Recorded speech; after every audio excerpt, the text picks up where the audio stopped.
Hi, I'm Jandy Outry. Welcome to the 1 Minute Kitchen.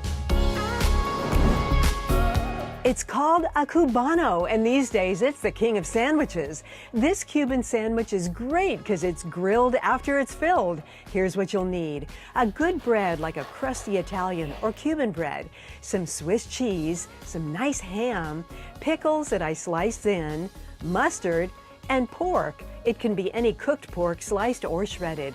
For this sandwich, I did crockpot style. I took boneless ribs, seared them on both sides, and put them in the crockpot with some garlic, onions, red peppers, and cumin. I added a little chicken broth and let them cook away. When done, they give the Cuban sandwich a rich, standout flavor.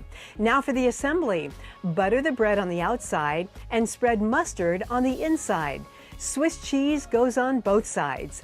Then pickles, sliced ham, the shredded pork, and done. Grill the sandwich using a heavy skillet as a press. Let that cheese melt and get the bread good and toasty. And then slice it up and devour. We'll see you next time on the 1 Minute Kitchen.